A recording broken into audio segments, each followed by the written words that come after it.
নমস্কার বন্ধুরা, আজকের দিনটা আমি গোপাল সোনাকে দিয়েই শুরু করলাম। সকালে উঠে গোপাল সোনাকে স্মরণ করে বেডরুমে এসে জানলাগুলো একটু খুলে দিলাম, একটু রোদ্দুর আসবে, কিন্তু আজকে একটু আকাশটা মেঘলা মেঘলাই হয়ে আছে।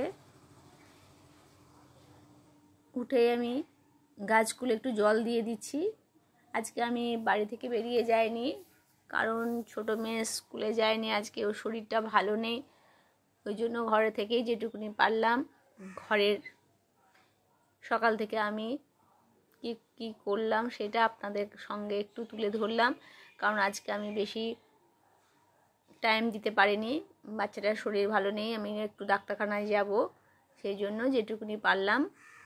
দেখুন আমার গোলাপ গাছে গোলাপ ফুল ফুটেছে, ছোট্ট গাছ কিন্তু প্রচুর ফুল দেয়।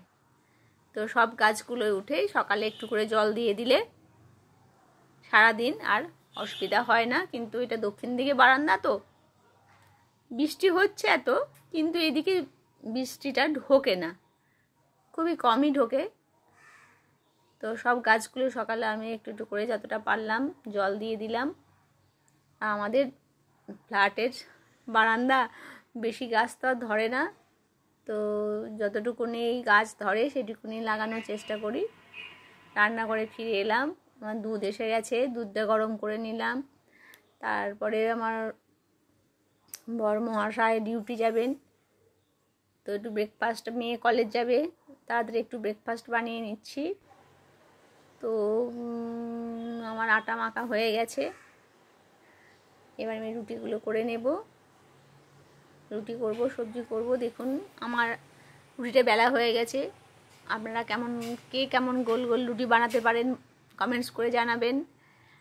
তো মোটামুটি আমার রুটিটা গোলই হয়েছে, তো আমি রুটিটা বানিয়ে নিচ্ছি। তো আমার সাঁড়াশি লাগে না, করে করে এমনই অভ্যেস হয়ে গেছে, হাতটা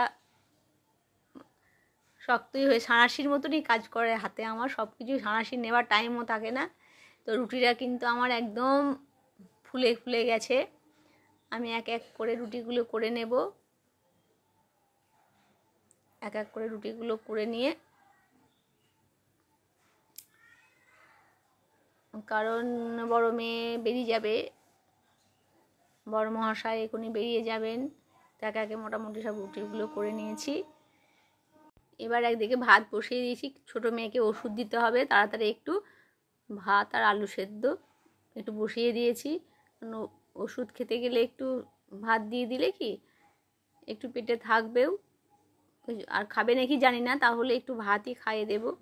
আমার তরকারিটাও হয়ে গেছে, তো ওই জন্য একটু পটল ভাজা করলাম, একটু আলু সেদ্ধ, একটু ডাল, জানি না কি দিয়েও খাবে, মুখের এখন ওষুধ খাচ্ছে তো মুখের এখন কোনো টেস্ট নেই। ও পটল ভাজাটা খেতে ভালোবাসে, ওই জন্য পটল ভাজা একটু করলাম। ভাতটা একটু নরম নরমই করেছিলাম, গলাতে ব্যথা আছে, তো ওই জন্য ওকে গরম গরম একটু ভাত, খাবে কতটা আমি জানি না, ওই জন্য অল্প করে একটু ভাত আর একটু একটু আলু সেদ্ধ, পটল ভাজা আর একটু ডাল।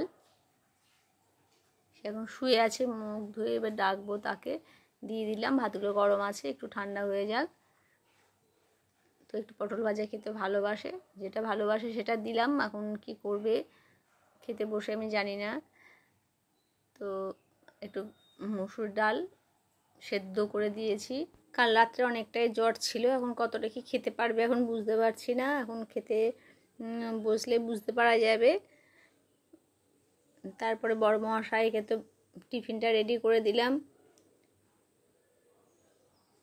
মেয়ে কলেজে হাতে করে রুটি নিয়ে একটু খেয়ে সেও বেরিয়ে চলে গেল। তো মোটামুটি 3 জনেরই আমার হয়ে গেছে। এবার আমি স্নান করে নিলাম, স্নান করে নিয়ে জামা কাপড়গুলো মেলে দিচ্ছি। আজকে তো মেঘের অবস্থা খুবই খারাপ, এখন বর্ষাকাল, বৃষ্টি তো মাঝে মাঝে হচ্ছে। জামা কাপড়গুলো মেলে দিই, মেশিনে আমার কাঁচা, হালকা হাওয়া পেলেই মোটামুটি শুকিয়ে যাবে।